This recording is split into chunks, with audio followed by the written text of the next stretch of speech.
there, you made it into this video where we're about to get into Palantir stock and Teledoc stock, PLTR and TDoc, all right? Both these stocks, for lack of a better word, they have crashed, right?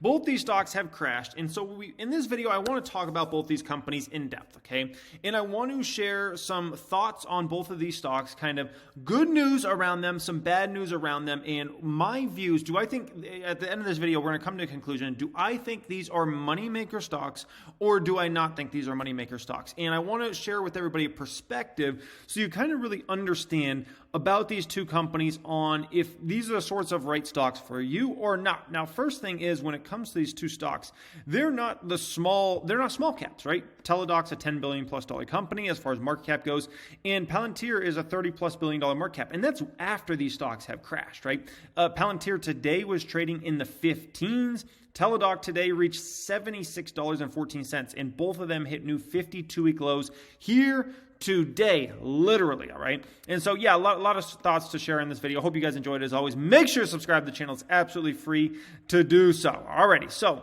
first thing I want to talk about here is, when did most folks enter Palantir stock? So if you look at a 52-week high of Palantir stock, the first thing you're going to understand is this stock hit a 52-week high of 45, right? But most people did not buy the stock at $45. And so I think that's why a lot of times just looking at a 52-week range, although it's fun and it's interesting, right, and it's relevant, you got to understand, like, most people did not buy the stock at 45. So they're not, some folks, especially if they're bears or if they're negative on a stock, they don't like a company, they like to make out like, oh, you're down huge, you bought it at 45. It's like, dude, most people weren't buying the stock at 45.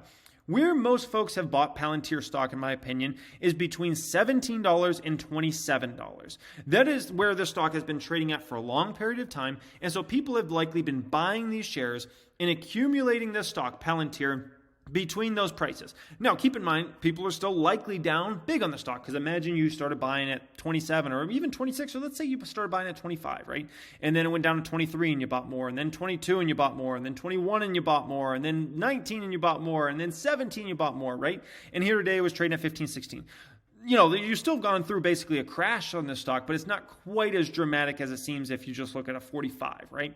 But that's where most folks have entered. And so I think this is an important point right at the jump here, is keep in mind, like, folks are likely underwater. Well, there are underwater in Palantir stock, but it's not like it's a crazy climb up from here, all right? In Teledoc stock, this stock hit a 52-week high of $308.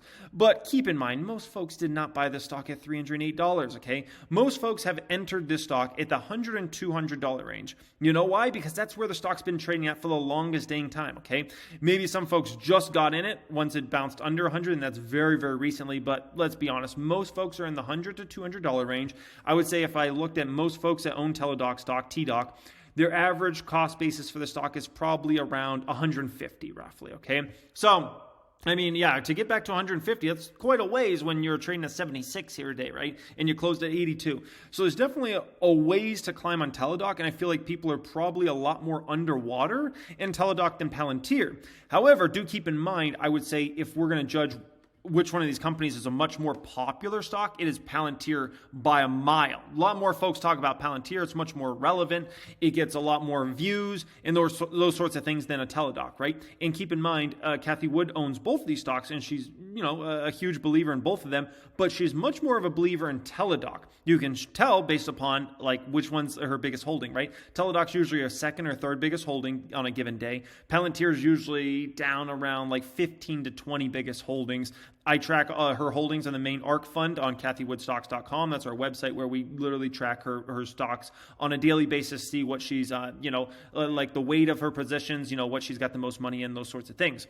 And so most folks are down on Teledoc quite a bit that are involved in the stock. And I call these stocks cousins of each other because a lot of the characteristics of these companies remind me of each other. Both have big, huge long-term opportunities. Now, first thing you got to understand about Palantir, and this is really, really key, okay? This is so dang key. If you believe this company, if you run projections on it and you believe the stock's going to do $1 billion plus, this company's going to do $1 billion plus in net income within 5 years, I don't think you really have anything to worry about in terms of this company. Just flat out. In terms of the short term, who knows what can happen with Palantir? Who go down to 10 or 12 or 14 or whatever, right? But that's just all short-term stuff. At the end of the day, if Palantir gets to a place in the next 5 years where they're doing $1 billion or more than $1 billion of net income, the honest truth is this is likely going to command a 50, 60, 80, maybe even $100 billion plus market cap, depending upon how much growth they have after that point. If in 5 years from now, this company's doing, $1.5 billion of net income, they'll likely command an $80 billion to $100 billion market cap on this. Now, if you don't believe they're going to be doing $1 billion plus of net income in 5 years, I think it's a hard buy, actually. I really do, if you can't run those numbers. Also, if you can't even run revenue projections and net income projections with any sort of confidence, it's a dangerous stock to be in. Why would you be in this stock if you can't run numbers, right? You've got to be able to run the numbers to make this valuation make sense. And this goes for all growth stocks, not just Palantir. I don't care what it is. I don't care if it's Palantir. I don't care if it's Tattoo Chef. I don't care if it's Tesla. I don't care what it is. PayPal, anything that's a growth stock. You can't be in these stocks if you can't accurately, project roughly what net income is going to be in the future and revenue is going to be in the future. Because those numbers are what's going to be what dictates where that long-term stock price goes. And literally, if you don't know how to run these numbers, because here's what happens. If you can't run these numbers, the stock price is going to go down. You're going to get freaked out. You're going to get shaken out and end up losing a bunch of money, right? And selling the stock. You're going to read an article that's bad, right? And you're going to be like, oh my gosh, a growth rate's not going to hit the certain number in a given quarter. And then everybody's got to write articles about that or talk about how this company's done because they're not hitting these numbers now. You're going to get shaken out of that stock. So this is why, whether you're in a Palantir or any of these growth stocks, whether it's ones I own or I talk about or anybody talks about out there, you better know how to run revenue projections and net income projections for these companies over the coming years. Because if you can't, you're going to get shaken out. So this is the first thing to kind of keep in mind in regards to Palantir. In regards to Teledoc, you've got to be able to justify that this company can get to $400+ million of net income in 5 years. As long as you have them doing $400 million plus of net income and you have the revenue number to get them there, the gross margin number to get them there, and why net income will get there, you have nothing to worry about in this stock. So what? It could go back down to 70 or 50 or 55 or whatever. Okay, big deal. That's just a buying opportunity as long as you believe they're getting to this number, and here's why you can run the numbers to get them there, right? Nothing to worry about there. Now, do I personally think Palantir can get to $1 billion plus in net income in 5 years? I do, okay? Just flat out where I think their revenue is going to be and how profitable I think the business model is going to be, I think they're going to do $1 billion plus of net income in 5 years from now. Same exact thing with Teladoc. I think Teladoc's going to get to $400 million plus of net income in 5 years. But don't take my word for it. Run your own numbers, run your own revenue projections and net income projections. If you can't get there, you can't own these stocks. You just can't, because these are growth stocks that you're going to get shaken out of in a massive, massive way. Okay. Now, this is so dang key. Okay, this is so key. Tesla, right? So if you were investing in the stock, right, there was 5 years of blah when it came to the stock. And you have to understand that if you're getting in growth stocks, you can go through several years of blah. Now, Tesla's kind of, I think, the craziest example of this. I think it's a little unnatural for a growth stock to go through 5 years of blah. I think part of it was Tesla got massively overvalued at that given moment. And then it just kind of led to a lot of worries. And then there was a lot of FUD and there was a lot of drama, right? But when it comes to a growth stock, you got to understand you could potentially go through a year or several years of that stock downtrending or doing nothing, just up and down and up and down and all around. And this is why growth stocks aren't usually for noobs in the market. Because if you're a new person in the market, you haven't gone through enough time. So a year to a new person in the stock market seems like forever, because that's the whole time you've been in the stock market, right? For somebody like myself that's been through 14 years in the stock market, the years start to run together, man. And it's nothing for me to be in a stock for a year and it to do nothing. Even in regards to Tesla, I did not time Tesla perfectly. I got involved with Tesla in 2018, 2019. Now, that was a lot better than if I would have got involved in 2014, 2015. But at the end of the day, I did not time that perfect. And for the first year I owned Tesla stock, it did a whole lot of nothing. It downtrended. I had to go through a lot of hate on the internet and how Tesla was oh my gosh, okay? And so this is why growth stocks aren't really for noobs, because during this time period, what the stories we don't hear are the people that got shaken out of Tesla and likely took a 10%, 20% loss in the stock. We never hear stories about those people, or maybe even a 30% loss in the stock, that came in any time during that time period and got shaken out We never hear their stories because they're not the heroes. They're the ones that lost money. And I guarantee you there's a lot of people that came and went in Tesla stock during those years and likely sold for losses. They didn't really have a clue what the heck Tesla was really up to. It was a more complicated business model, right? Tesla's a more complicated company, kind of like a Palantir and a Teledoc are. They're more complicated companies. This is not a restaurant chain. This is not a food store, okay? These are more complicated stories and complicated companies in general. And if you're in this sort of stock, you got shaken out. This is why growth stocks aren't for most noobs. That's why I didn't even start in touching growth stocks until I'd been in the market for at least 3 years, if not 4 years.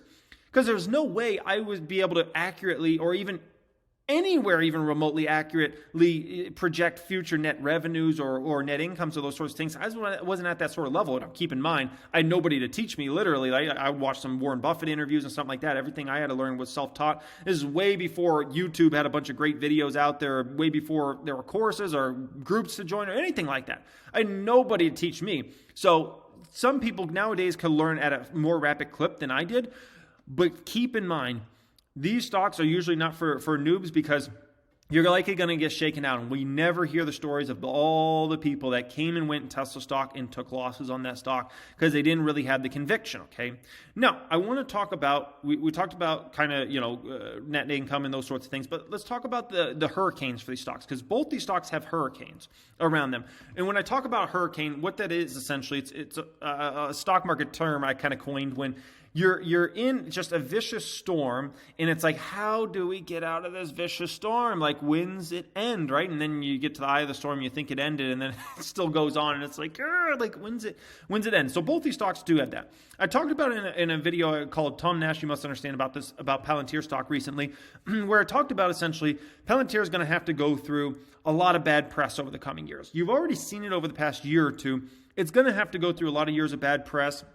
A lot of, things are going to surface. I would almost guarantee you're going to have some former employees say some things. You're going to have to do this. I witnessed this on Facebook stock, and it has affected the Facebook stock price over the last few years. There's no doubt about that. Like, Facebook stock should be performing way better than it is, but it's not because it's always in drama, right? Congress wants to talk to them and this and that and this and that.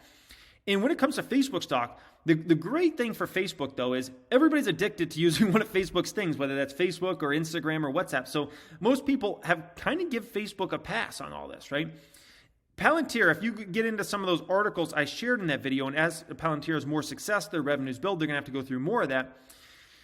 No one's going to have Palantir's back in the end when it comes to the general public, like they did Facebook, where people kind of turn a blind eye because they're like, well, yeah, Facebook might have done this or they might have done that, or, the politician said Facebook did this, but you know what? I love Facebook. I love Instagram. Palantir doesn't have that. They're not going to have that sort of loyalty. So that's kind of the hurricane that Palantir has to go through, and they're going to have to push through this over the coming years in that gauntlet of just like getting thrown around from the public, essentially, okay?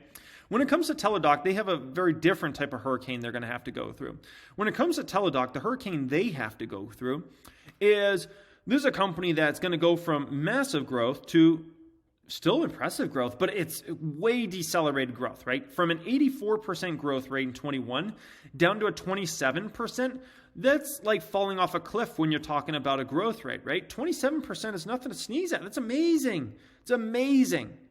But gosh, it's a long dang way from 84%. So that's the hurricane Teledoc has to go through now, is it's like, oh, wait, you guys were growing 80%. Now you're growing 20%? What's next year? 19%? 15%? What's the following year? 12%? And then people start assuming like it's going to get much, much worse and the growth rates will continue to just, skyrocket down. When all along, it might be very possible that Teledoc could put up 20% revenue growth consistently, right? For several years into the future and have double digits maybe for this entire decade. That's very much a realistic possibility, but in the short term, everybody's going to get very caught up into, oh, you were growing 84%. I remember that. Now you grow 27%. What happened to you guys? You fell off, right? And so that's the hurricane Teledoc has to go through, and that's kind of the worry for Teledoc, okay? Now, I want to talk for a moment about, are these stocks money makers? I think this is very, very important. Do I think these stocks are money makers? Okay. Also, make sure you download the Hungry Ball in your iOS and Android store. That's my app and some other YouTube creators out there. Basically, this is to track your stocks, your cryptos on a daily basis. Keep up with news in the market. We got big updates coming for you guys in 22. A lot going on there. All right. So Are these stocks money makers, all right? So first off, in regards to Palantir, I think there's no question that Palantir is a long-term money maker. Long-term money maker, no question, right? Short-term can be very, very volatile for this stock. It's a growth stock at the end of the day. And these growth stocks we know can be very, very volatile. And for Palantir to shoot to $14 or $12, it's not out of the realm of possibility. It's not like that's a crazy price, right? Because people are looking at it and they're like, well, they're not profitable in any meaningful way right now. When are they going to be meaningfully profitable? Probably not 22. 22, possibility of profits, but if it is, it's very, very small profit, right? And so in this sort of market where it seems like the algos are, and maybe even fund managers, but especially the algorithms are caught up into short-term metrics, Palantir is in a tough spot in the short term. But at the end of the day, do I think Palantir is a long-term moneymaker? More than likely, okay? I would put my odds on that. Do I think Palantir is the best risk reward in the stock market? No, I don't. But do I think it's a moneymaker? Yes, I do over the long term, okay? Teledoc. I view this one very, very similar to Palantir, right? Only difference is Teladoc's losing a lot more money in relative to their company, right? In regards to Teledoc likely isn't profitable in 22, whereas Palantir at least has a chance for profits or small profits, right? Teladoc's likely not profitable in 23. You're probably pushing profits out to 24 for Teledoc. So that one I think comes even with a little more risk than a Palantir, right? Now, do keep in mind that I think Teladoc's an easier business for Wall Street to wrap their heads around than Palantir.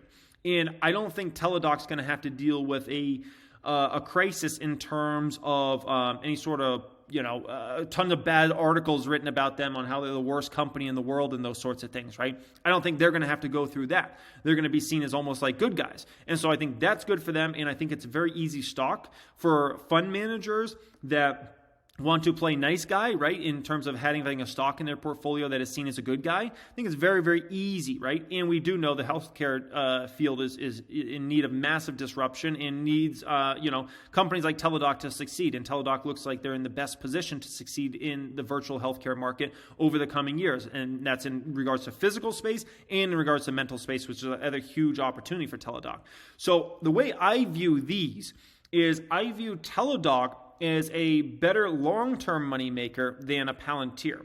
I think Teledoc comes with more short-term risk than Palantir because they're so far from profitability, where Palantir, like I said, is much closer along that game plan than a Teledoc. But I view Teledoc as a bigger long-term opportunity than a Palantir in terms of, what its market cap can go to versus where it's at now versus kind of Palantir. So that's the way I view these stocks. But man, they're hard stocks for if you're brand new to the stock market. These are just hard stocks to hold because you're going to have bad stuff reported. You're going to have, numbers not be hit sometimes. That's going to throw people out of the stock. You're going to have a bad article. You're going to have to go through some drama. And that's in regards to all growth stocks. 2020, I think, gave a lot of new people in the stock market a very false perception that investing in growth stocks were easy, right? It's not easy. You have to go through some really down times for a year, 2 years, 3 years. Heck, in Tesla's case, 5 years, right? 5 dang years of just a tough time and drama, right? You have to go through that time period. But at the end of the day, do keep this in mind. Keep this in mind in regards to Palantir and Teledoc. At the end of the day, they have massive long-term growth stories. In most years in the stock market, especially over the last 14 years I've been in the stock market, guess what most folks want to hold?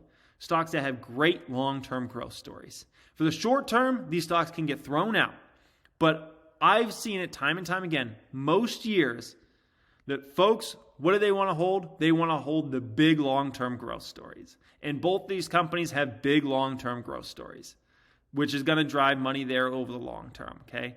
Anyways, guys, hope you enjoyed a video like this. Hope you appreciate it. Much love as always. I appreciate you guys joining me. Thanks for being subscribed to the channel. Thanks for having notifications on, and have a great day.